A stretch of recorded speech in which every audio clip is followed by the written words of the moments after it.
Un fuerte abrazo a toda la comunidad de STEM Social, especialmente a la subcomunidad de STEM Español, donde soy colaborador del área de ingeniería.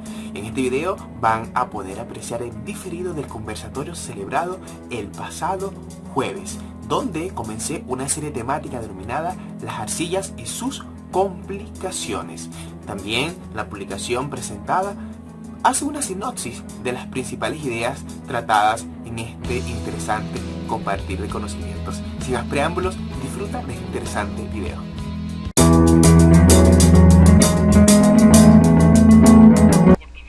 Tengo el placer de presentar a nuestro amigo y colaborador del área de ingeniería, Elías Santana. Se ha convertido sin duda alguna uno de los pioneros de nuestros conversatorios en el servidor de eSport. Temas muy interesantes relacionados en el llegar como resistente. En esta oportunidad nos presentará un tema muy interesante en su área. Espero que todos puedan disfrutar de esta charla, de este genial conversatorio. Recuerde que al final del conversatorio estaremos sorteando 3 Ivy, 5 personas con la mayor interacción. Recuerden que nuestro bot está todo automatizado, lee todos los mensajes. Yo les expliqué la semana pasada que el bot echa los saludos, las felicitaciones, los mensajes repetitivos. Solamente incluye aquellos mensajes relacionados con la temática de aquellas preguntas y comentarios importantes. El bot contabiliza comentarios de unas 10 palabras. Menos de 10 palabras las contabiliza, pero no le deja un buen puntaje. Entonces, lo ideal es que puedan interactuar mayor a 10 palabras en aquellos mensajes. Y recuerden que no sean mensajes repetitivos, saludos como hola, felicitaciones o genial, tampoco los emojis. Entonces ya están al tanto de todo. Los que lo estuvieron la semana pasada, creo que ya con esto pueden también estar al tanto. Y bueno, no sé si Elías me escucha, podemos hacer una prueba del micrófono, el audio, a ver cómo estamos con la velocidad del internet. Elías me escucha. Ok, un segundito.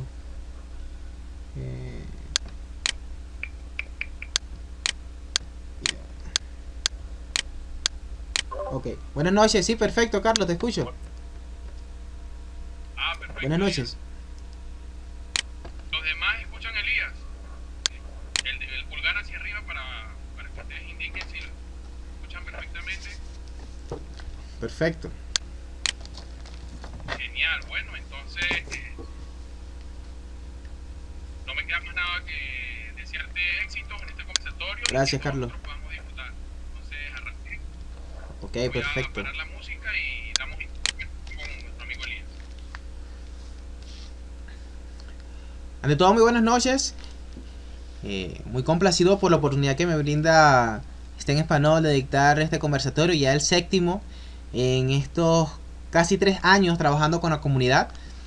Y bueno, me siento bastante contento. Es una excelente oportunidad para refrescar conocimientos y al mismo tiempo seguir profundizando, seguir aprendiendo en estos temas que son muy importantes. En este caso le corresponde el turno a la ingeniería geotécnica. El título del conversatorio es Las arcillas y sus complicaciones. Parte 1. Comprendiendo el fenómeno de consolidación unidimensional.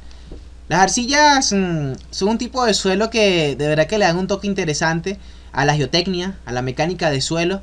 Creo que si las arcillas no existieran, el estudio de la mecánica de suelo fuese algo aburrido, un poco aburrido. Porque, no sé si recuerdan, hace unos meses dicté un conversatorio donde hablaba de la expansión de la arcilla. Que producto de su interacción con el agua se expande y origina levantamiento de las edificaciones. Pero cuando no es una cosa es otra. Si no se expande, se asienta. Entonces, en este caso, sus asentamientos adicionalmente no son inmediatos, sino que son diferidos en el tiempo. Y de eso trata la consolidación. Ya vamos a ver algunos ejemplos más prácticos para que toda la comunidad pueda comprender bien las ideas que quiero transmitir. Vamos a colocar acá las temáticas que voy a estar abordando.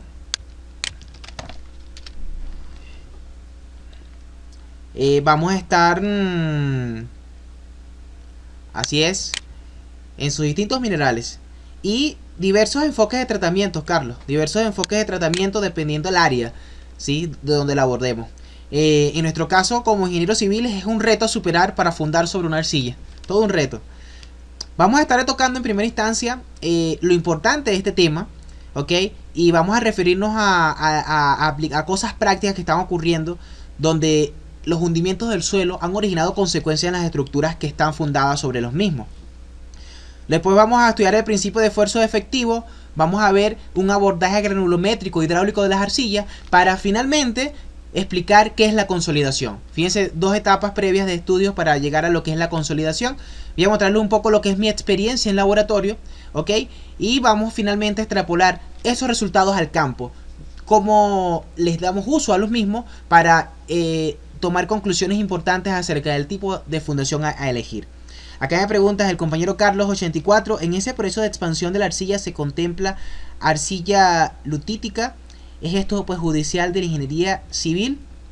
En esencia, Carlos, es el tipo de mineral predominante lo que va a determinar lo perjudicial para una obra. 3 minerales son los principales. La hilita, la caolinita y la montmorillonita. Las arcillas de montmorillonita son las más agresivas de todas. Las más agresivas por su superficie específica y por el nivel de expansión que desarrollan, ¿sí? Esa arcilla lutítica, de verdad no sé qué tipo de mineral puede predominar allí, pero si es la montmorillonita, no tengas duda, Carlos, que va a ser un problema muy importante en cuanto a la expansión que puede tener el suelo. Ahora, la expansión es cuando la edificación es liviana, ¿ok? Ahora, cuando tenemos edificios que transmiten grandes cargas, como por ejemplo los que voy a colocar acá en la imagen, ya la expansión queda hasta cierto punto neutralizada. Y entonces damos la bienvenida a los asentamientos. Y acá en esta imagen podemos apreciar 2 edificaciones icónicas en el mundo. Una de ellas es la Torre de Pisa en Italia y la otra es el Palacio de Bellas Artes de México. Vamos a hablar un poco de la Torre de Pisa en Italia, una construcción que data del siglo XII. Y en ese momento vale destacar que la mecánica de suelos no existía como ciencia, ¿ok? Acá nos pregunta Sandra, las arcillas o mineral son los coloides en el suelo, los cuales se pueden ver de manera microscópica. Exacto, esos coloides que hablé, que puede ser lilita, la montmorillonita, requieren incluso vista de microscópicos electrónicos para poderse apreciar por el diminuto tamaño. Muy bueno el término coloides, partículas que son menores a 0.002 milímetros, muy pequeñas, imperceptibles a la vista. Muy bien, retomando acá el tema, la Torre de Pisa, construcción levantada en el siglo XII. En ese momento la mecánica de suelos no era una ciencia. Era quizás una cuestión hasta esotérica, podríamos decir. No sé, veíamos el suelo y decíamos, bueno, este suelo puede que sea bueno, puede que sea malo, no lo sabemos, vamos a fundar y punto. Y de hecho, la Torre de Pisa, cuando fue construida en las primeras de cambio, empezó a experimentar asentamientos muy importantes y asentamientos diferenciales. Si notan en la imagen, noten cómo en la imagen se fue inclinando hacia un lado la Torre de Pisa. Acá la vuelvo a colocar y eso originó que la construcción se detuviera. Errores de construcción a nivel de fundaciones, que el suelo fue subestimado. Eran suelos poco consolidados y allí digamos que los asentamientos fueron muy perjudiciales y aparte de eso los cimientos eran poco profundos, ¿ok? ¿Me están escuchando? ¿Sí me copian, no? Porque escuché como un sonidito del micrófono. A ver. Ok, muy bien. Entonces, bueno, retomando, no se conocía el suelo, ¿sí? No se conocía el suelo y se fundó prácticamente a ciegas, ¿ok? Y eso trajo consecuencias visibles. Claro, con el pasar de los años la ingeniería fue desarrollándose y actualmente la Torre de Pisa está estable, ¿ok? Y es un monumento realmente cultural muy conocido en el mundo. El otro caso es el Palacio de Bellas Artes. El Palacio de Bellas Artes, a diferencia de la Torre de Pisa, ha sufrido un asentamiento uniforme a lo largo del tiempo. Un asentamiento uniforme que actualmente, estaba revisando acá mis apuntes, se ha hundido 1.8 metros, ¿ok? y se tuvo que hacer una escalera para acceder, tipo como un sótano. Imagínense, los asentamientos que ha experimentado. Está fundada sobre arcillas de tipo momorionita en México, arcillas típicas de ese país, y se ha hundido. Ahora bien, la Torre de Pisa es un asentamiento diferencial y el Palacio de Bellas Artes es un asentamiento uniforme. ¿Quién me explica la diferencia entonces entre un asentamiento diferencial y uniforme? A ver cómo está esa participación. ¿Quién me dice cuál es la diferencia, o todos si participan es mejor, entre un asentamiento diferencial y un uniforme? Mientras yo leo acá las preguntas que me hacen los compañeros. A ver. Temblores durante décadas. Es posible que soy influido, muy bien. Carlos dice, tenemos que luchar la ingeniería civil y la de petróleo en contra de esa arcilla expansiva, ya que en la perforación de pozos con el agua se expande y hace que la tubería de perforación se pegue con el fondo del pozo, pudiéndose perder la construcción de ese pozo. Wow, qué interesante que las arcillas expansivas también sean un problema en tu campo, Carlos. Qué interesante, de verdad. Desde un enfoque agrícola, la arcilla de incidencia se constituye de las partículas de mayores beneficios, ofrece el óptimo crecimiento. Y es curioso que en el caso de Lupa filotácea de su campo, la arcilla rinde, da buenos beneficios para los cultivos, ¿no? Eso es lo interesante de la transdisciplinaridad de los conocimientos, ¿no? Aporta muchos minerales, dice la compañera Chao Dietas. Muy bien. Voy a Miami a ingeniería civil, dice Carlos. Permite una mayor retención de humedad. Diferencial porque hay varios tipos de arcillas. Uniforme. No me han dado las respuestas. A ver. Fíjense, miren las imágenes, las vuelvo a colocar. Ok. A ver qué nos dice Acon. El diferencial ocurre en una zona específica, ocasiona grietas y posibles daños. El uniforme desplaza verticalmente toda la estructura y no suele ser peligroso. Muy bien. Perfecta la respuesta. Bueno, Acon está haciendo trampa porque, bueno, Acon es ingeniero civil. Destacado ingeniero civil. Un honor tenerlo en la comunidad también. Excelente sus publicaciones. Y bueno, dio la respuesta correcta, ¿no? Claro, en el caso, en el caso de la Torre de Pisa, hay un asentamiento diferencial y es diferencial porque hay una inclinación de la estructura. Si se notan, en la Torre de Pisa hay una inclinación. Cuando es uniforme no hay ese tipo de inclinación, como bien lo explica el compañero Acon, la estructura como que se hunde uniformemente. Por eso, ahora les voy a hacer esta otra pregunta. ¿Qué creen ustedes que origine más daño entonces? ¿Un asentamiento diferencial o un asentamiento uniforme? A ver, ¿qué originará más daño? ¿Que todo se hunda uniformemente o que haya esa inclinación peligrosa? ¿Qué creen ustedes que estará originando más daño? A ver si coinciden con mi idea. Ismael nos dice que está aprendiendo sobre las arcillas expansivas. Bueno, Ismael, y en coro eso es típico. Nos dice que la inclinación es peligrosa. Claro, la inclinación sería la más peligrosa. Las dos ocasionan daños, muy bien. Pero la de inclinación es más delicada. Primero porque puede haber un volcamiento de la estructura. E incluso en la Torre de Pisa se pensó que eso podía ocurrir y por eso la construcción se detuvo en la época. Y también porque esos asentamientos diferenciales pueden originar esfuerzos adicionales en la estructura, ya sea en los elementos estructurales o en los no estructurales como las paredes, y podemos ver agrietamientos muy fuertes en las paredes producto de esos asentamientos diferenciales. Mientras que si la estructura se hunde uniformemente, ya esos esfuerzos adicionales no van a surgir y las paredes en ese caso no se van a agrietar, que es el caso del Museo de Bellas Artes. Imagínense ustedes que el Museo de Bellas Artes se ha hundido 1.8 metros. Eso es bastante. Y no presenta fallas de ningún tipo. Eso es algo interesante. ¿Por qué? Porque ha sido todo uniforme. Incluso, ¿qué fue lo que se hizo? Hacer una escalera para que las personas accedan como si fuese un sótano. Luego coloco otras imágenes para reflexionar que en definitiva el tema de los asentamientos es muy importante cuando la estructura es muy pesada. Por ejemplo, la Torre de Pisa, más de 15.000 toneladas, edificios como rascacielos transmiten un gran peso. Cuando la edificación es liviana, una casita de 2 pisos, quizás los asentamientos van a ser despreciables, pero el nivel de expansión puede hacer que se levante. Entonces hay que estar prevenido para todos los casos.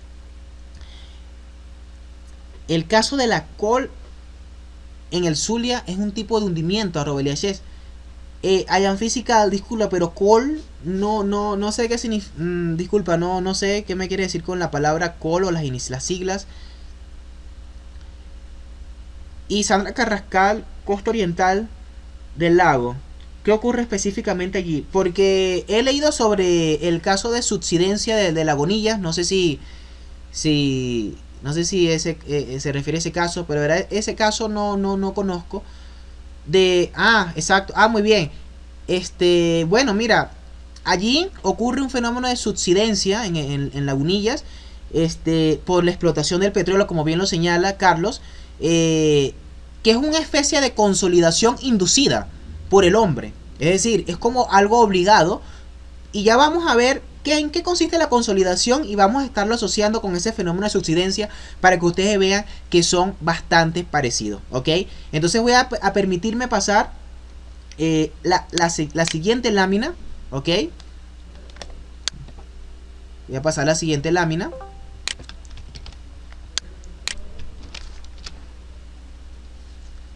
Muy bien. Y una de las cosas que explica el fenómeno de consolidación es el principio de esfuerzos efectivos. Terzaghi lo desarrolla en el año de 1930, por ahí, por esos años. Y bueno, es un principio que se ha expandido. Y aquí vamos a empezar a hacer una serie de hipótesis que vamos a estar trabajando nosotros. Primero, el suelo lo vamos a considerar saturado, en una condición saturada. ¿Qué significa un suelo saturado? Que todos los vacíos del suelo están ocupados por agua. Si notan en la imagen, yo coloco ahí un experimento casero donde coloco dos vasos. Coloco un vaso en este caso con arena totalmente lleno de agua. Eso representa la condición saturada. Y el otro está parcialmente saturado. Sin embargo, una parte de esa arcilla que está allí está saturada, ¿no? Todos los vacíos están llenos de agua.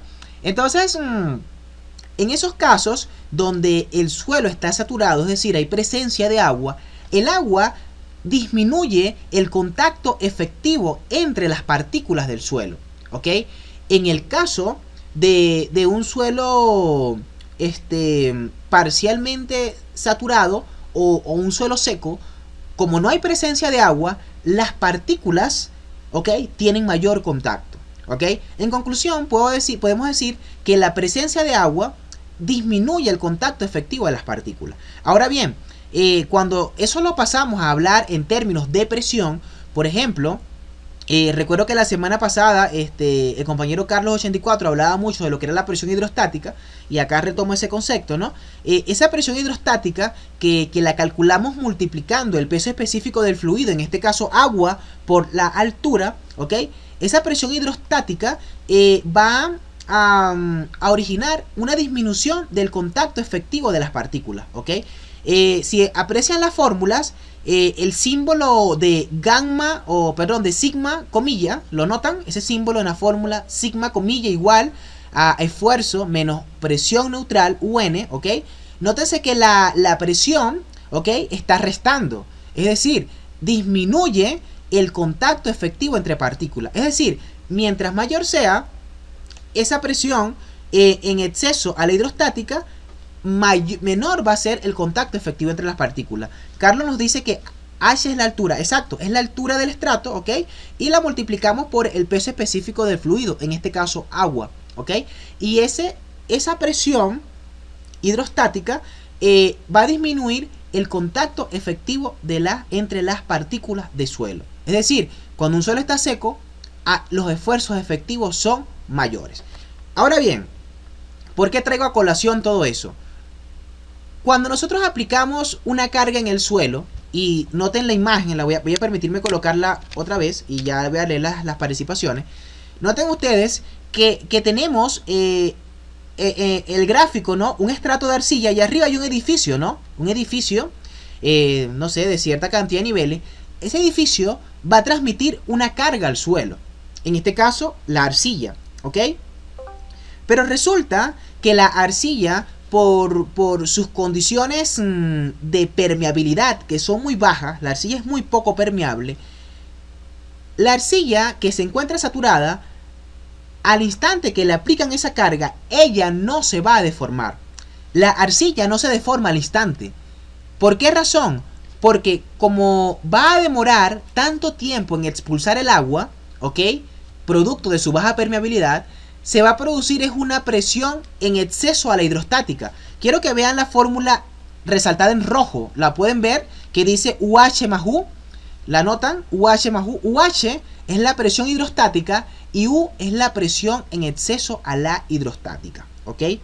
Eso ocurre cuando la arcilla se le aplica una carga. ¿Ok? Es decir, es como que se presuriza. Ella no libera el agua de una vez, sino que la presuriza. Está ahí retenida esa agua. ¿Ok?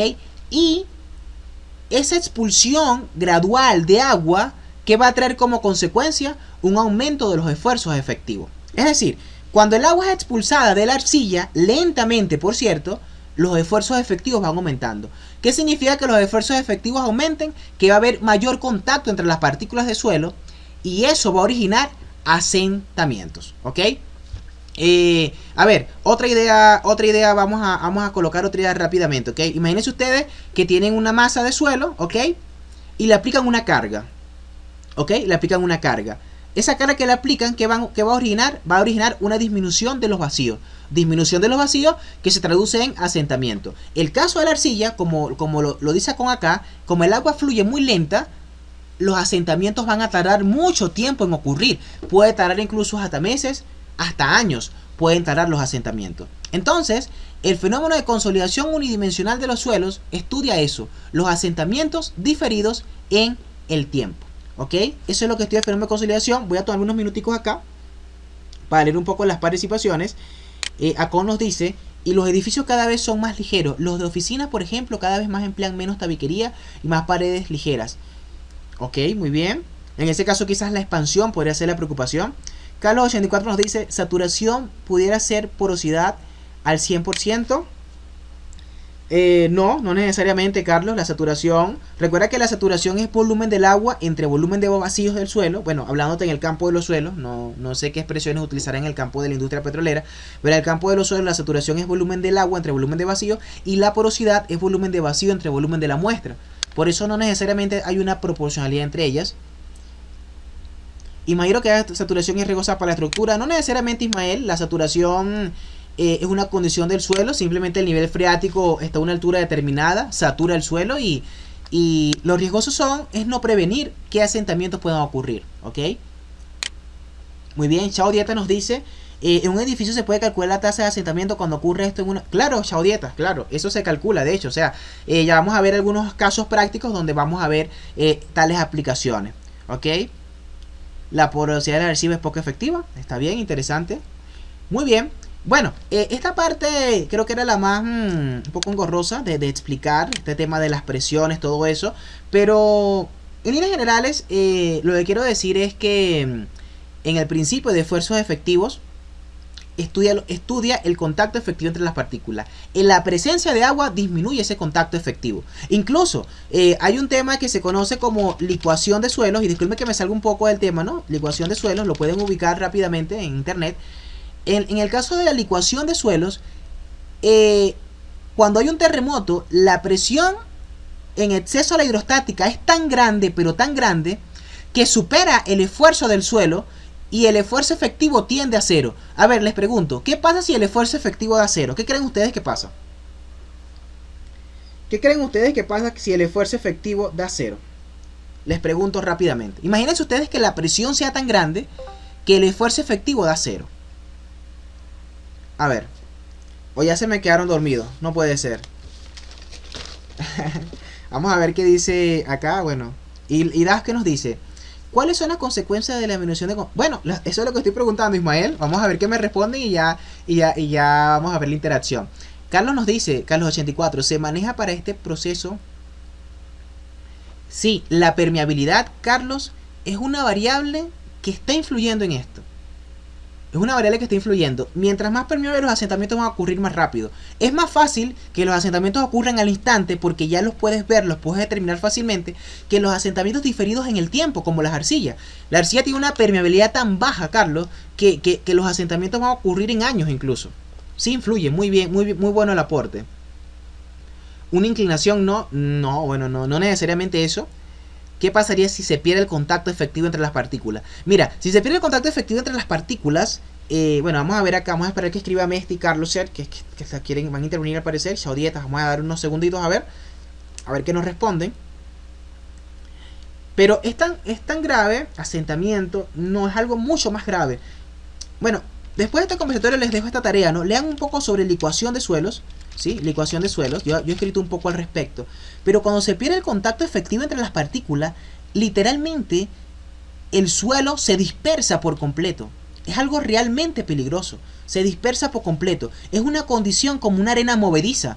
Todo lo que está allí se hunde. El suelo pierde toda la resistencia posible. Arena movediza, muy bien, toda la resistencia, porque no hay contacto efectivo entre las partículas. Es algo realmente dañino y perjudicial, y especialmente si hay estructuras allí fundadas, ¿ok? Y la estabilidad del suelo se pierde, por supuesto, Carlos, totalmente se pierde, y eso se incrementa cuando hay sismo. Sandra nos dice, el esfuerzo efectivo es igual a la presión, al esfuerzo total. Exacto, muy bueno. Esa es la fórmula, Sandra. Esa es la fórmula que le permite calcularlo. Y cuando la presión de poro supera el esfuerzo total, entramos en el caso de licuación. Que... ¿sí me escuchan? ¿Aló, me escuchan? ¿O solamente creo que es Carlos que...? ¿Sí? Ok. Ah, fue Carlos el problema, claro. Muy bien. Muy bien, entonces bueno, eso es lo que estudia el esfuerzo efectivo. Y en el caso de un suelo saturado como la arcilla, que es la que estamos estudiando, ella gradualmente va aumentando sus esfuerzos efectivos, que se va a ir traduciendo en asentamientos en el tiempo. Voy a pasar la otra lámina, ¿ok? Para que sigamos acá entrando en materia, para ya después hacer una definición más completa de lo que es la consolidación. Vamos a poner esta lámina acá, ¿ok? Y aquí está un abordaje de las arcillas desde un enfoque granulométrico e hidráulico. Óyase bien, ¿no? Desde un enfoque granulométrico, las arcillas están constituidas por coloides. Creo que hace unos minutos la compañera Sandra nos dijo esa palabra, ¿ok? Y los coloides son partículas menores a 0.002 milímetros, ¿ok? O sea, realmente pequeñas, ¿ok? Y eso es una característica de las arcillas desde el punto de vista granulométrico. Ahora bien, desde el punto de vista hidráulico, yo les invito a que ustedes vean esos experimentos caseros que yo hice, donde hay 3 momentos: momento 1, momento 2 y momento 3, ¿ok? Yo les hago esta pregunta, ¿no? Tenemos esos 2 vasos, ¿no? Uno lleno de arena y otro lleno de arcilla, y yo les coloco agua a los 2 vasos. ¿Cuál se va a saturar primero y por qué? Imagínense, tienen 2 vasos, uno lleno de arena y otro de arcilla, y le agregan agua. ¿Cuál creen ustedes que se va a saturar primero? ¿El vaso con arena o el vaso de arcilla? A ver, los escucho. Los leo, perdón. ¿Cuál creen ustedes que se va a saturar primero? El de la arena. ¿Por qué, Carlos 84? A ver. Carlos, wow, todos arena, muy bien. Dígame por qué. Hay una palabra clave que le da una respuesta a ese interrogante.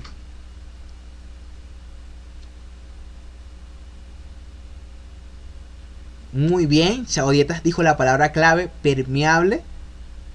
Amesti dice, tiene más espacios grandes, evidentemente, mayores espacios, está asociado a la permeabilidad, mayor permeabilidad. Muy bien, estamos muy claros en eso.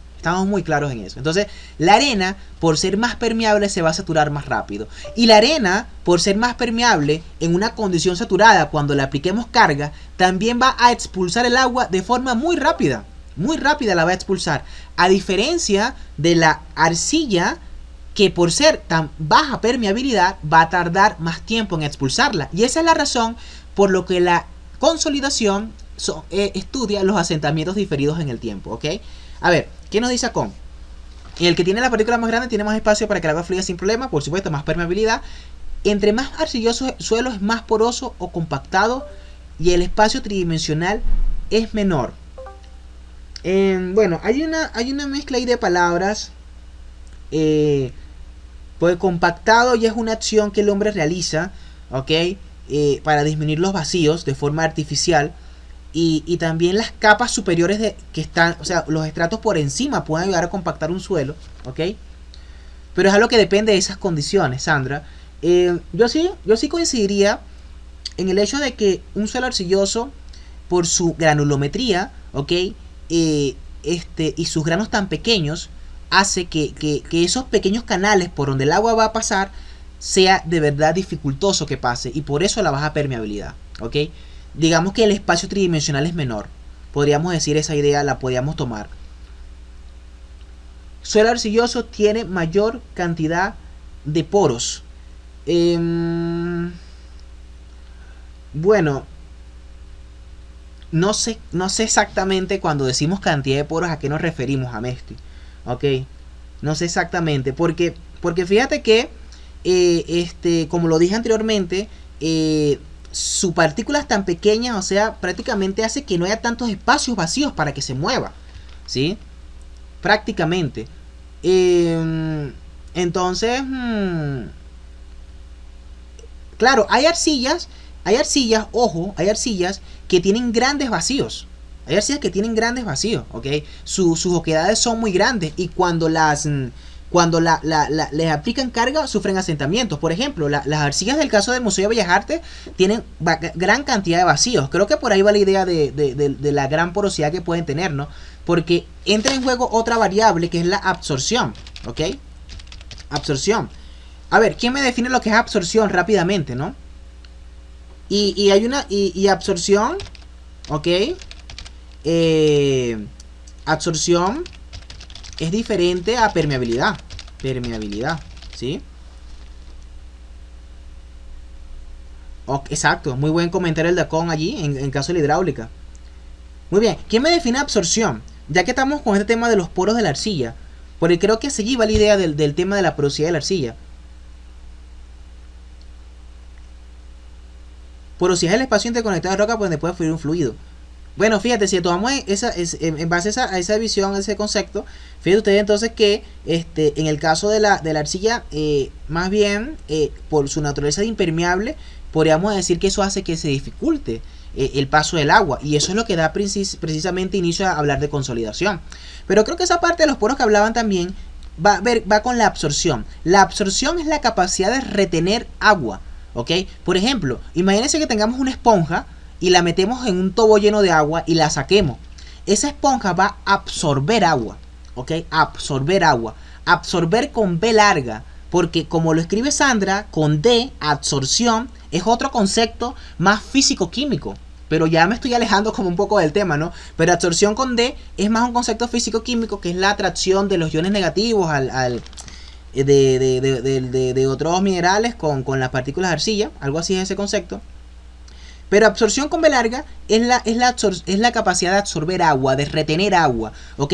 Y hay arcillas que tienen absorciones grandísimas, e incluso su nivel de agua es más grande que hasta la parte sólida del suelo. O sea, hay más agua que partículas sólidas, y eso es precisamente por la gran capacidad de absorción. Entonces allí pueden entrar esas ideas de porosidad que estamos hablando, ¿ok? Pero básicamente, en el caso... Porosidad no es eso, Balsam. Porosidad tiene que ver con vacíos en el suelo, nada más. Porque la capacidad de absorber es absorción. Valga la redundancia, es el concepto, pues. Absorción, la capacidad de absorber agua. Pero acá, humedades de 100% con y hasta más, de 300% humedades. Fíjate tú lo fuerte que son esas arcillas y el gran nivel de absorción que tienen. O sea, realmente... wow, sorprendente el nivel de absorción que tienen, ¿ok? Y allí muchos de los espacios vacíos están ocupados por agua. Claro, en el caso de lo que estamos hablando, si bien nos estamos imaginando la arcilla saturada, ¿ok? Estamos enfocándonos más que todo hacia la baja permeabilidad de la misma, que si bien la arcilla puede tener mucha cantidad de agua retenida, ahí retenida, la tiene retenida, pero cuando le aplicas cargas no la expulsa tan rápidamente, sino que tarda en expulsarla. Se genera como una especie de sobrepresión, ¿ok?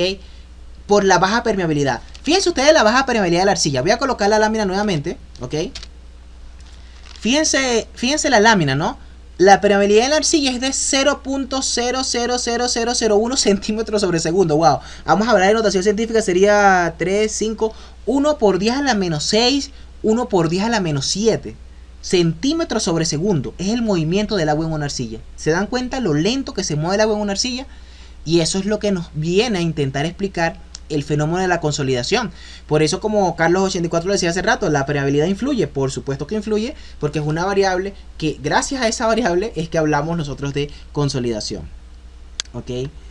La arcilla pareciera que se moldea cuando se encuentra saturada. Bueno, lo de la moldeabilidad es indiscutible, fíjate, Amesti, porque la arcilla de por sí es muy plástica, ¿ok? y en esa condición, con cierto contenido de agua, la plasticidad se activa muy notoriamente, ¿ok? Muy bien, voy a pasar esta lámina para seguir acá con la idea, porque ya aquí vamos a seguir entrando en materia en lo que es la consolidación, porque vamos a hablar de la analogía mecánica de Terzaghi, ¿ok? Y yo creo que ya aquí sí vamos a comprender ya este fenómeno, ¿ok? Todos lo van a comprender que es mi meta, y bueno, y más allá de eso, el mensaje que quiero que se lleve es algo que yo siempre digo en mis publicaciones: el suelo es algo más de lo que pisamos, ¿ok? Entonces, bueno, la analogía mecánica de Terzaghi, bueno, yo les voy a poner a ustedes que se imaginen lo siguiente, ¿no? Noten el experimento casero que yo hice allí, ¿ok? Eso fue hace 2 años que hice ese experimento casero por un artículo para la comunidad, ¿ok? Imagínense lo siguiente, imagínense ustedes que tengan un frasco de mayonesa, como está allí, lleno de agua, y dentro le colocan un resorte, ¿ok? Y eso lo cierran herméticamente, ¿ok? Imagínense un resorte dentro del recipiente como aparece allí, y eso está cerrado herméticamente. E imaginemos que tenemos un dispositivo que le puede aplicar cargas al resorte. Yo les pregunto, si eso está cerrado herméticamente, ¿creen ustedes que el resorte se va a deformar? ¿Qué me dicen? Mientras leo las participaciones. Debido de baja permeabilidad, por ello que cuando estamos perforando un pozo, si se tiene planificado pasar por una perforación lítica, utilizamos fluido base aceite y un fluido base agua. Wow, interesante. Deberíamos preguntar hacer un conversatorio de transdisciplinaridad STEAM donde entre varios y cada quien haga un aporte del enfoque de un área, ¿no? Es una idea que se me ha ocurrido hace tiempo y sería bueno concretarla. ¿Qué enmienda se podría aplicar para minimizar la compactación del suelo con respecto a la arcilla? No sé si me imagino te refieres a, Sandra, a disminuir los asentamientos, no sé. Hay técnicas de mejoramiento del suelo, ¿ok? Ya voy a explicar algunas. Una de ellas puede ser preconsolidar el suelo, precargarlo. Es decir, si la estructura va a transmitir una carga de 100 toneladas, cargar previamente el suelo con esa carga para que así la estructura cuando se construya no sufra asentamiento, entre otras mejoras. O simplemente omitir ese estrato arcilloso y fundar en un estrato más seguro. Por ejemplo, un estrato que nos dé más seguridad. Una grava, una arena arcillosa, por ejemplo. Bueno, a la pregunta, Chao Dietas dice que no, la vuelvo a repetir, ¿ok? Vuelvo a repetir la pregunta, también acá nos pide que repitamos la pregunta. Imaginemos que tenemos un frasco de mayonesa y le colocamos un resorte dentro, como está en imagen, ¿ok? Vuelvo a colocar la imagen. Y lo llenamos de agua y lo cerramos herméticamente. Imagínense ustedes un frasco lleno de agua con un resorte dentro, lo cerramos herméticamente y le buscamos aplicar cargas, ¿ok? Le buscamos aplicar cargas. ¿Creen ustedes que el resorte se va a deformar? Eso está cerrado herméticamente. ¿Creen ustedes que el resorte se va a deformar? A ver, ¿qué me dicen? Yo creo que sí, pero mire, Daf González, está cerrado herméticamente, o sea, no hay salida de agua, o sea, teóricamente el agua no tiene por dónde salir. No tiene por dónde salir el agua. Y nos ideamos un dispositivo que le aplicamos carga al resorte, pero el agua no tiene por dónde salir. Yo me inclino más hacia la respuesta de Chao Dietas, que es un no rotundo. No sé quién más apoya esa idea. ¿Ok? Y mientras ustedes acá intervienen, quiero retomar la pregunta que hizo el compañero Ian Physical hace unos minutos sobre el tema de la subducción en lagunillas. Que eso incluso hizo que se construyera un muro, ¿no? Un muro de lagunillas se conoce. Y es que allí, en lugar de cargas aplicadas, el problema es la explotación del petróleo que hace el hombre. Y esa explotación del petróleo, que en ese caso viene siendo el fluido, recordemos lo que dijimos al principio: si el fluido se expulsa, la liberación la energía, la presión se libera y hay mayor esfuerzo efectivo. Entonces esa expulsión del crudo aumenta los esfuerzos efectivos y origina asentamientos perjudiciales que se evidencian en esa zona de lagunillas, ¿no? Muy bien, fenómeno de subsidencia, perfecto. Bueno, aquí nos dicen, si no sale el agua, no puede deformarse. Y Meme nos dice, no creo porque el agua está condensada, ¿no? Sí, bueno, el agua está, bueno, no, o sea, el agua en su condición natural, temperatura de 20 grados, por ejemplo. Pero la respuesta es no. o sea, como lo dijeron nuestros compañeros, o sea, no se deforma el resorte porque el agua no tiene por dónde salir, ¿ok? Entonces imaginemos que eso lo extrapolemos a una arcilla que es muy impermeable, es muy poco permeable, tiene una permeabilidad bajísima, como lo dijimos anteriormente. Ocurre algo similar, cuando le aplican la carga, ¿ok? Esos resortes que vienen a ser las partículas de suelo no se deforman, no se comprimen, no hay más contacto efectivo entre ellos. ¿Por qué razón? Porque el agua tarda en salir, ¿ok? Claro, no es que el agua nunca va a salir en el caso de la arcilla, ¿ok? Claro, es que no es que está cerrada herméticamente la arcilla, Ismael, pero es que su permeabilidad es tan baja que pareciera como si estuviese encerrada herméticamente, ¿ok?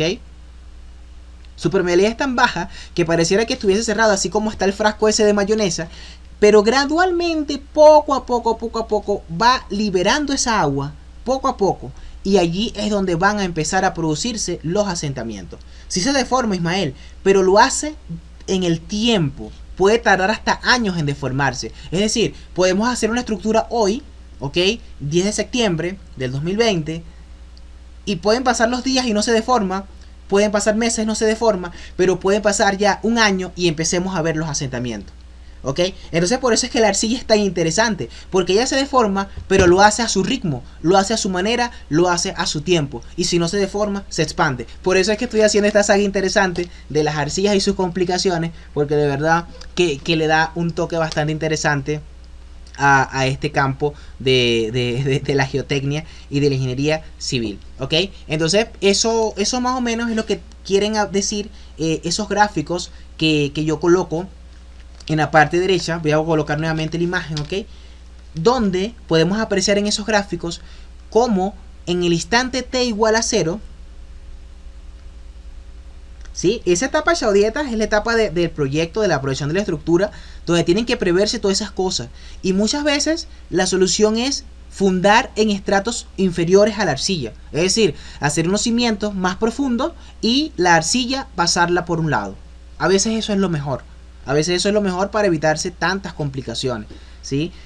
O mejorar el suelo o sustituirlo por otro, en fin. Pero siempre que tengamos un conocimiento de dónde vamos a fundar, estos tipos de problemas no nos van a afectar. Lo lamentable es fundar a ciegas y subestimar el suelo. Por eso el suelo es algo más de lo que pisamos, es algo que digo siempre y es una frase que me gustaría que ustedes se llevaran de este conversatorio. Los invito a que vean los gráficos que están allí en este esquema conceptual. En el tiempo t igual a 0, ¿ok? Es decir, cuando se aplica por primera vez la carga, vean ustedes cómo hay un incremento de la presión en exceso a la hidrostática, ¿ok? Vean el gráfico de color rojo, ¿lo logran apreciar? Vean cómo hay un incremento de la presión en exceso a la hidrostática, ¿no? Al inicio, muy bien, se transmite el agua, ¿ok? Bueno, y eso es lo que quiere decir el gráfico, ¿ok? Hay un exceso, una línea roja que está inclinada, que describe el exceso de la presión a la hidrostática. Ahora, si ustedes ven el otro gráfico, ¿ok? En un tiempo determinado, un mes, 2 meses, por ejemplo, vean ustedes que disminuye esa presión U. El gráfico se recorta un poco y aumentan los esfuerzos efectivos. Aumentan un poco los esfuerzos efectivos. Es decir, allí el suelo se está empezando a deformar. Luego, en un tiempo t igual a infinito, desaparece por completo esa variable U. O sea, ese exceso de presión a la hidrostática desaparece por completo, ¿ok? Y los esfuerzos efectivos se incrementan en función a la carga aplicada. Es decir, allí veremos los asentamientos máximos que va a experimentar el suelo. Pero ¿cuándo va a ocurrir eso? Eso puede tardar décadas incluso en ocurrir. Y eso es la consolidación. La consolidación son asentamientos diferidos en el tiempo. Les pregunto, ¿está claro el concepto de consolidación? ¿Está clara la analogía que les puse con el resorte? Son ejemplos didácticos que nos dan una idea de este fenómeno, ¿ok? Sí, son varios momentos a evaluar, muy bien, así es. En un tiempo inicial no va a pasar nada, te lo puedo asegurar, porque la arcilla es muy de baja permeabilidad. Luego, es poco a poco que en el tiempo se van a ir abriendo los asentamientos, ¿ok? Y eso es lo que busco explicar también, la analogía con el resorte que les coloqué, ¿ok? Bueno, yo he hecho algunos cálculos y, por ejemplo, hay casos en los que a los 5 meses es donde podemos ver los primeros asentamientos, los tiempos son impredecibles a pesar que tengas esos cálculos. Los tiempos pueden ser una orientación, ¿sí? Una orientación, más no algo totalmente exacto, ¿sí? Más no algo totalmente exacto porque en el laboratorio las condiciones del suelo no son las mismas que las del campo. Hay muchas variables allí que intervienen. Sin embargo, los tiempos nos dan una idea allá en física. Nos dan una idea de lo que puede estar ocurriendo. Y sobre todo los niveles de asentamientos que determinemos en laboratorio. Porque si son muy grandes, ya eso nos da una alerta para tomar las respectivas previsiones. ¿Cuánto tiempo tarda en verse afectada? Como te dije, IDAF, pueden pasar algunos meses, por ejemplo, que eso ocurra. ¿Qué tan grandes son los asentamientos? Es lo que tendremos nosotros que estar pendientes. Recuerden que las estructuras, los edificios donde nosotros vivimos, transmiten las cargas del suelo, ¿ok? Eso es un vínculo que hay allí entre el suelo y la estructura. Es por eso que debe conocerse muy bien ese suelo donde se va a fundar nuestra estructura para evitar este tipo de problemas, ¿ok? Es lamentable que una estructura muy bien construida y el suelo no sigue estudiado, la estructura a los días presente grietas por muchos asentamientos del suelo. Eso es una forma como los asentamientos perjudican la estructura, a lo que se puede haber evitado si se hace un estudio de suelo. ¿Qué nos pregunta acá? Dice, cuando esos asentamientos comienzan a evidenciar la estructura como grietas, ¿qué hacer? ¿Qué medidas con esas estructuras? ¿Desalojar? No necesariamente desalojar, porque son condiciones simplemente que afectan las condiciones de servicio de la estructura, pero puede ser muy leve. Simplemente podemos ver grietas que hacen que estéticamente la estructura se vea fea, por ejemplo. Claro, puede haber casos de asentamientos muy graves que pueden poner en peligro la estabilidad de la estructura, pero no es el caso. Pero ¿qué medidas tomar? Hay medidas bastante fuertes, que es, por ejemplo, hacer un recalzado del edificio. Por ejemplo, un recalzado es sustituir la fundación y llevar esa fundación a través de pilotes a estratos más seguros de suelo donde no ocurran esos asentamientos, por ejemplo, ¿ok? En el caso de un apartamento, una edificación liviana, fíjate, Chao Dietas, que si es una edificación liviana, es muy posible que ella no vaya a consolidar el suelo, porque es tan liviana que la arcilla no sufre deformaciones importantes.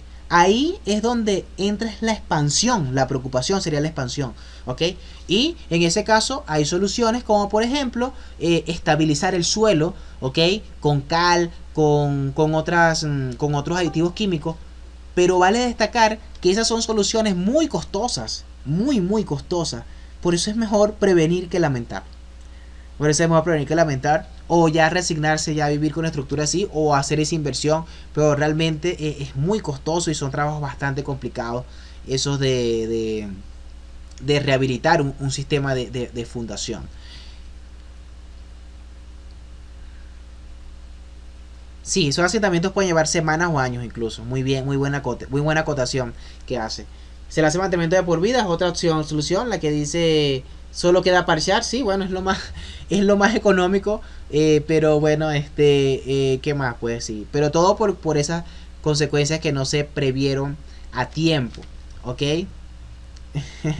Muy bien, vamos a colocar esta lámina. Bueno, y este es el quinto punto. Ya después de esta lámina me faltan 20 láminas más. Terminamos como a las 11, 12 de la noche, pero me imagino que ustedes están súper animados para acompañarme hasta las 11, 12 de la noche, con toda esta disertación de conocimientos. Pero que sí, no se me vaya a quedar dormido.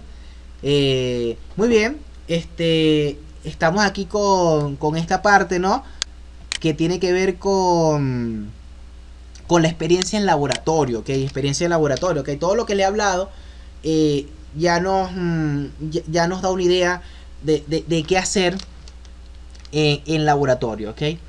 ¿Qué hacer en un laboratorio? En el laboratorio utilizamos lo que se llama consolidómetro, un equipo especial para medir la consolidación de las arcillas.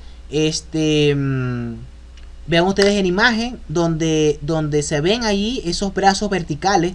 Allí se colocan las cargas que nosotros vamos a aplicar. Esas cargas, y esta lámina la hago para hacer esa acotación, debe representar las cargas que va a transmitir la estructura para que el ensayo sea representativo. Porque vamos a imaginarnos que la estructura transmite una carga, por ejemplo, de 10 de 1 tonelada por metro cuadrado, por ejemplo, por decir algo, ¿no? 1 tonelada por metro cuadrado transmite la estructura. Y nosotros en el laboratorio, los esfuerzos que simulamos en el consolidómetro fueron nada más hasta 0,5 toneladas metros cuadrados. ¿Ok? Por ejemplo, voy a escribirlo ya. Simulamos en el laboratorio, ¿sí? Esfuerzos hasta 0,5 toneladas metros cuadrados. ¿Ok? Y en la realidad, el esfuerzo es de 1 tonelada sobre metro cuadrado. ¿Será representativo el ensayo en ese caso? Imagínense, en el laboratorio simulamos a 0,5, pero en la realidad los esfuerzos que transmite la estructura es 1 tonelada metros cuadrados. Pregunto, ¿es representativo ese ensayo? ¿Qué creen ustedes? Vamos a ver. No debería serlo. Por supuesto, no es representativo porque no está simulando lo que está pasando en la vida real. Por eso no es representativo. Entonces ahí es donde viene esa comunicación continua con el ingeniero que está calculando la estructura. Y yo le pregunto, una pregunta, mira, ¿se puede extrapolar? No es seguro extrapolar, Ismael. A menos que tenga muchas datas, pero no. Mira, los suelos son tan complicados que es mejor hacer el ensayo. Un proceso de simulación, oye, de verdad que no he visto esos tipos de inteligencia artificial que puedan hacer esas cosas. Pero sí les puedo decir que no hay nada como hacer el ensayo. Es lo más seguro. Vamos a hacer el ensayo mejor. Claro, hay cálculos empíricos, hay cálculos aproximados. Pero el ensayo de consolidación es como que, digamos, eso que te da esa seguridad de que vas ahí cerca, ¿no? Que mira, los suelos se las traen con tantas complicaciones, son anisotrópicos. No son homogéneos. Entonces bueno, este ensayo digamos que no prefiero hacerlo para que nos dé ciertas orientaciones. El punto es que yo tengo que comunicarme con el ingeniero estructural y preguntarle una consulta. Debe ser creo que no debería ser. Existen 2 ramas de la curva de consolidación que se deben de conocer ambas. Debe ser preciso con un margen de error muy mínimo. No sé qué nos dice Con acá. No debería hacerlo. No sé Con. ¿Qué me quisiste decir ahí? Muy bien. A ver. Me perdí un poco. Ya. Ok. Yo tengo que preguntar al ingeniero estructural que me dé las cargas que va a transmitir la estructura. Una consulta, ingeniero. ¿Qué carga transmite la estructura? Bueno, mira. Esa estructura está transmitiendo una carga de 5 toneladas metros cuadrados. Ok. Chévere. Gracias por la información. En base a eso, yo en el laboratorio diseño mi ensayo y trato de emular esas condiciones de carga para que los resultados que voy a obtener sean representativos. ¿Qué es la información más relevante que yo tengo de un ensayo de consolidación? Esas 2 curvas que vemos allí. La curva de compresibilidad, que va a estudiar las deformaciones, y la curva de consolidación, que va a estudiar en cuánto tiempo se deforma. ¿Ok? Entonces, esa es la información de mayor relevancia del ensayo. Aquí que nos dice, el ensayo de consolidación se puede determinar ciertos parámetros que se utilizan para predecir la velocidad y la magnitud del sistema de estructura fundada sobre arcillas. Claro, así es, Sandra. Claro que se puede determinar. Mira, del ensayo de consolidación podemos estimar el módulo de compresividad volumétrica, que es una variable para decirnos los asentamientos máximos. Podemos determinar la permeabilidad de la arcilla a partir del ensayo de consolidación. A partir del ensayo de consolidación podemos determinar asentamientos en el tiempo. Es decir, podemos decir, en un mes hay un asentamiento de tantos centímetros, en 2 meses de tanto, y así sucesivamente. O sea, podemos ver muchas aplicaciones. Y ya que estamos en esa onda de las aplicaciones, voy a colocar esta lámina. Ok. Voy a permitir colocar esta lámina, que son las aplicaciones del fenómeno de la distorsión angular. Ok. Acá vuelvo a retomar la idea con la que inicié este conversatorio, donde tenemos asentamientos uniformes y asentamientos diferenciales. ¿Ok? Recordando que habíamos dicho que los asentamientos uniformes, toda la estructura se desplazaba verticalmente, como lo podemos apreciar en los gráficos, y en el asentamiento diferencial ocurre una inclinación. Cuando hay un asentamiento diferencial, ¿ok?, hablamos de lo que es la distorsión angular, ¿ok? Y fíjense ustedes allí que Bejerrun en el año 63 nos indica unas referencias, ¿ok?, interesantes para orientarnos en torno a esos aspectos, ¿ok? Por ejemplo, Cuando la distorsión angular es máximo 1/500, es el límite de seguridad para edificios donde no son permitidas grietas. Dato muy importante, ¿sí? Hacemos nuestros cálculos y si la distorsión angular está pasando ese valor, cuidado, ya no nos sirve ese estrato. Vamos a ver qué hacemos, modificamos la fundación, hay que hacer algo, pero ya ese edificio va a experimentar grieta. Es decir, son medidas, ¿ves? Que ya nos empiezan a ver cómo llevamos esa información del laboratorio al campo para hacer ciertos cálculos de importancia. Y me gusta esta imagen donde hago ese contraste, ¿no? Los asentamientos diferenciales los considero yo los más perjudiciales. Porque fíjense que en el caso del Museo de Bellas Artes, que ocurre un asentamiento uniforme, la estructura no ha fallado. En el caso del asentamiento diferencial, eso produce esfuerzos adicionales en la estructura que pueden originar grietas muy importantes. ¿Qué nos dice Amesti? Si se realizan generalmente estos ensayos en Venezuela, pregunto por qué existen muchos métodos que deberían realizarse y muchas veces son obviados por distintas circunstancias. Bueno, Amesti, mira. Yo tengo experiencia en laboratorio desde un punto de vista académico, ¿ok? Pero en el punto de vista de la práctica constructiva, yo lo que he visto es más que subestimen el suelo que quieran hacer ensayos. He visto más que vamos a ahorrarnos ese dinero de hacer el ensayo y no lo hagamos y fundemos y punto. O sea, es como que el suelo se subestima, es lo que yo más he vivido. En obras privadas, en obras importantes sí respetan eso. Mira, el estudio de suelo representa el 10% de la obra. Creo que lo dije en el anterior conversatorio. Si tu estructura va a costar $100,000, ¿cuánto es el 10% de $100,000? $10,000. Si tu estructura va a costar $100,000 hacerla, ¿por qué no invertir $10,000 en un buen estudio de suelo? Por ejemplo, ¿no? Y para que tu estructura perdure en el tiempo. Qué triste invertir $100,000, $1,000,000 en un edificio y que al tiempo empiece a presentar grietas por asentamiento.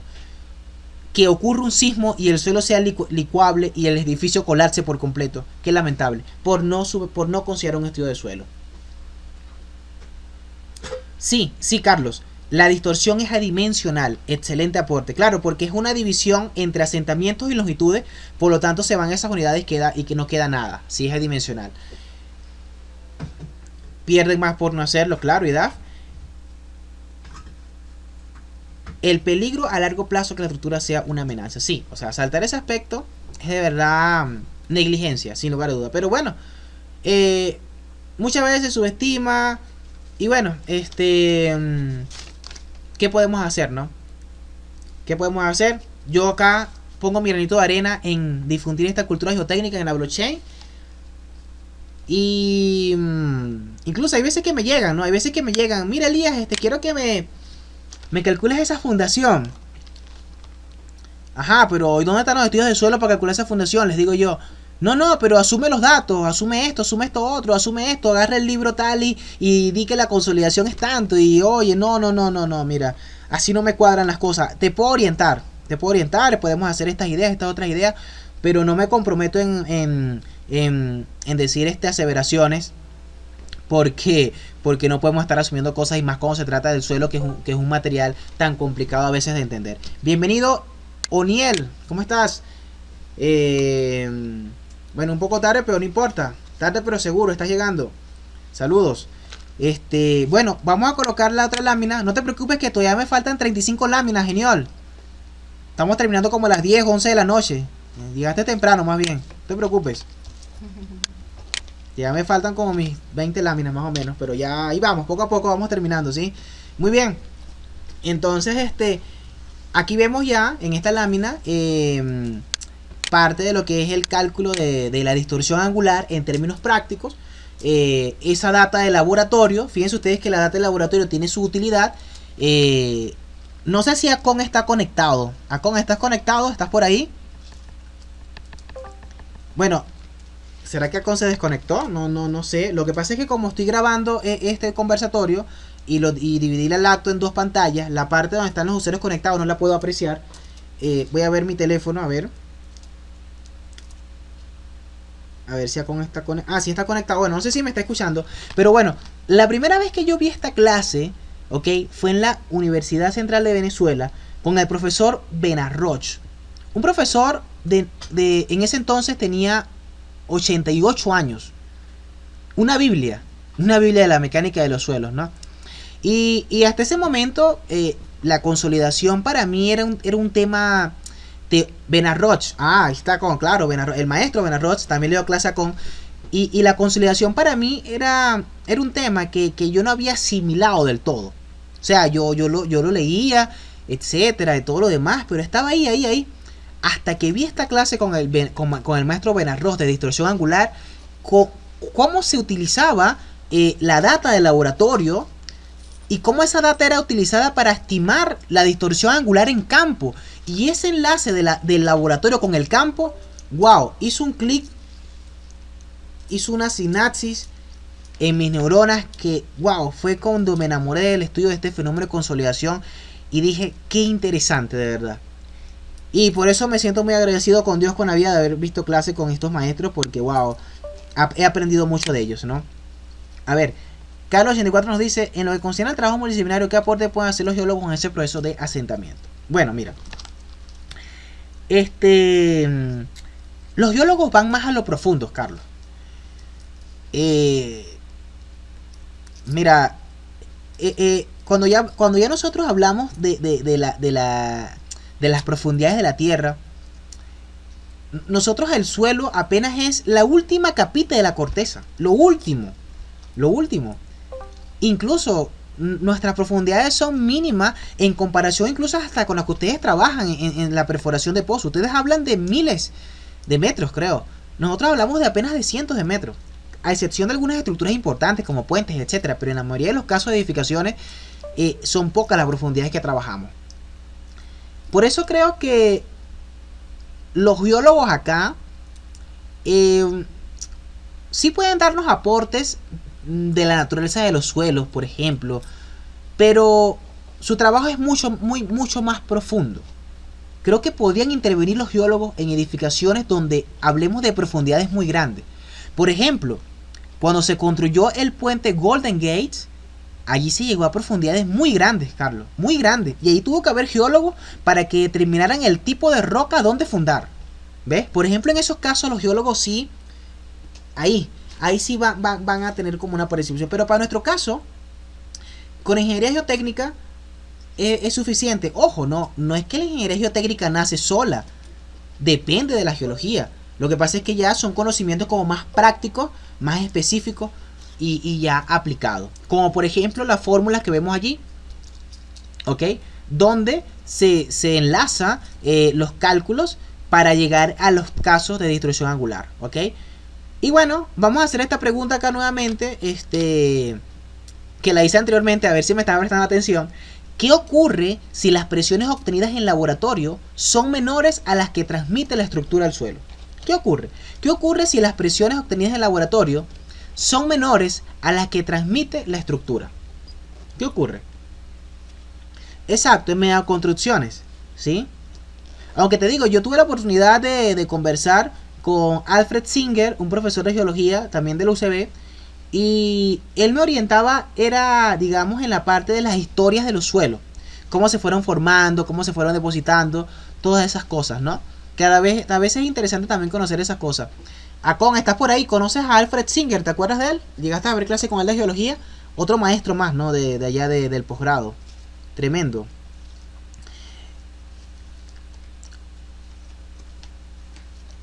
Ajá, claro, era un programa de Discovery Channel, genial, claro.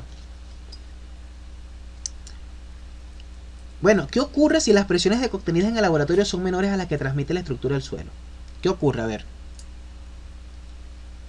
Dispersión, dice Saudietas. Imagínense ustedes que esa casita que tenemos allí, voy a colocar la imagen otra vez. Imagínense ustedes que esa casita que allí tenemos transmite una presión de 5 kilogramos fuerza centímetros cuadrados.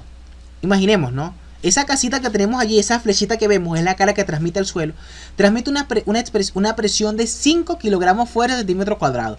Ahora los invito a que vean la data de laboratorio. La data de laboratorio llega apenas hasta 2.3. ¿Creen ustedes que esa data me va a servir para calcular los asentamientos? Ah, ok, bueno, pero Singer, un grande también una persona bastante mayor.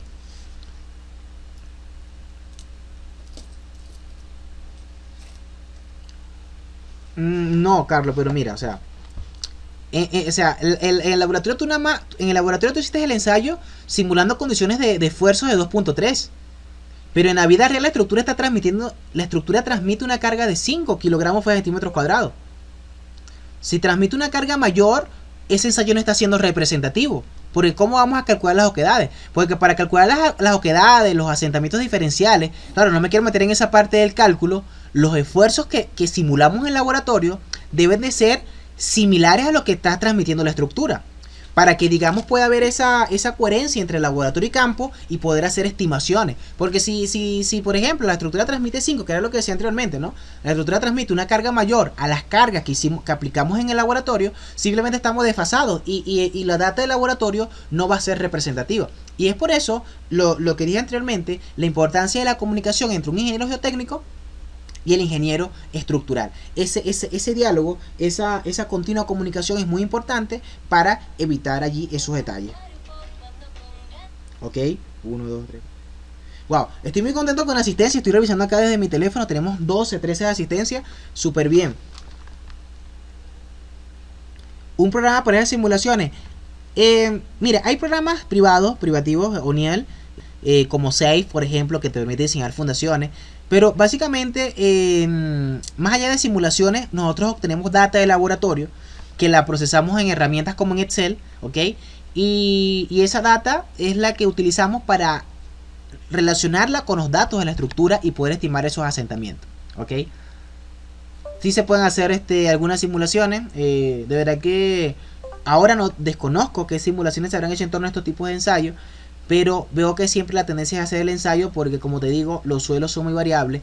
Y quizás lo que tú predicas con un tipo de suelo acá en Perú es muy distinto a una arcilla que va de Venezuela. Entonces es hacer el ensayo. Sí, el laboratorio. Claro. Claro, no es que digamos que las simulaciones queden en un segundo plano. Al contrario, son muy buenas porque te ahorran tiempo. Puedes tener mucha data, incorporando data y puedes hacer cosas interesantes. Eso no está de más. Era parte de lo que yo estaba desarrollando antes de salir de Venezuela. Y bueno, yo espero pronto retomar esos estudios y seguir, ¿no?, avanzando en estos temas que de verdad que me apasionan. Tanto la geotecnia como la sismoresistencia son dos áreas que me enamoran día a día. Muy bien.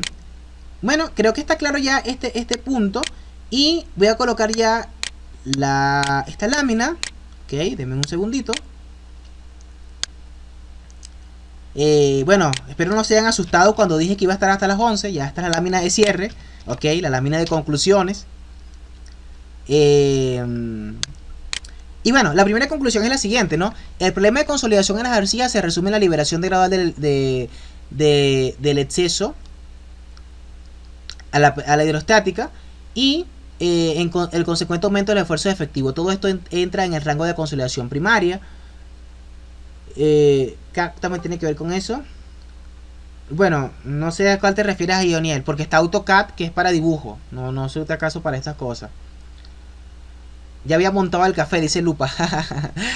Bueno, dice, el abordaje matemático del problema permite llegar a las siguientes ecuaciones. Vean ustedes las dos ecuaciones que tenemos allí. Una ecuación en derivadas parciales. A ver, si Ismael está conectado, ¿por qué se utilizan derivadas parciales, Ismael? O Carlos84, que también he visto que hace publicaciones muy importantes en matemática. A ver, ¿por qué se utilizan derivadas parciales?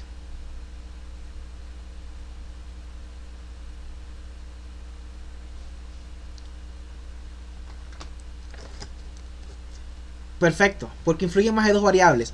¿Y cuáles son las dos variables que influyen acá en la consolidación? Una es el tiempo y otra es la profundidad. Es decir, la variación de la presión en exceso a la hidrostática, U, ¿ok? Recordemos que esa disipación de la presión en exceso a la hidrostática es lo que origina los asentamientos. Pero va a depender de un tiempo y va a depender de la profundidad del estrato, ¿ok? Entonces esas dos variables, profundidad y tiempo, van a influir en eso. Por eso se habla en términos de derivadas parciales. Y el abordaje matemático de eso, uy, sí que se las trae, ¿no? Y sin embargo, tenemos una ecuación más simplificada que voy a colocar acá en la lámina nuevamente, donde el coeficiente de consolidación CB depende de una variable que es la K. K es permeabilidad. Y es una palabra que hemos nombrado mucho en la noche de hoy, donde la permeabilidad tiene que ver con la capacidad de un suelo de permitir el paso del agua, y dijimos que las arcillas eran muy poco permeables. Por lo tanto, sus asentamientos van a tardar mucho en ocurrir, porque precisamente por esa baja permeabilidad van a tardar mucho tiempo en liberar el agua. La conclusión número 3. Transdisciplinaridad STEM. Inicié una saga temática con estos artículos, siendo que nosotros somos un equipo muy super multidisciplinario. Ya las hice, Carlos. Mira, si revisas mis publicaciones de hace 2 años, me lancé la aventura de hacer esa deducción de esa ecuación. Puedes ver, hace 2 años hice esa deducción. Hace 2 años más o menos. Uno de mis primeros artículos fue ese. Ahí me asesoró mucho Ismael en esa deducción. Wow, matemática pura, pues. Era eso. Bueno, como les decía, somos un equipo super multidisciplinario. Tenemos acá médicos, ingenieros civiles, ingenieros agrónomos, ingenieros en petróleo. Wow. Y por eso me gustaría organizar una actividad de conversatorio más adelante, en unos 2 meses, un tiempo prudencial, lo podemos planificar bien, donde podemos entre varios hacer un conversatorio donde cada uno tenga una participación y se muestre lo transdisciplinario y lo multidisciplinario del conocimiento. Sería interesante una actividad así, voy a irla pensando. Y bueno, la cuarta conclusión es que la proyección de una estructura es un trabajo en equipo, materializada por ejemplo en la interacción continua entre el especialista en suelos y el ingeniero estructural. Bueno, aquí tenemos apoyo de Carlos. Bueno, sí, vamos a ir escribiendo esas ideas para pasarlas, ¿ok? Bueno, esas son las conclusiones. El suelo es algo más de lo que pisamos, compañeros. Y bueno, espero en esta noche ustedes hayan llevado algún aprendizaje de los contenidos que he disertado. Gracias por su interacción, gracias por su participación. Es muy importante porque cuando uno está acá detrás de los micrófonos, esas cosas te motivan a seguir con el conversatorio, te suben la moral muchas veces, porque cuando tú estás en silencio es como que nadie te está haciendo caso, es muy aburrido. Pero cuando ves que hay intervención, hay interacción, todo eso te ayuda, te sube la moral y te dice, oye, me están escuchando, sí voy a seguir, sí lo voy a seguir haciendo, y te da confianza para continuar. Gracias por la oportunidad. Ya es mi 7º conversatorio en la comunidad. Espero este año dictar unos cuantos más, sacando tiempo para esto, porque de verdad que es algo que me agrada mucho. Y bueno, espero les haya gustado mucho esta actividad, y muchísimas gracias por su atención. Le dejo el turno al amigo Carlos Ser para que diga las palabras de cierre.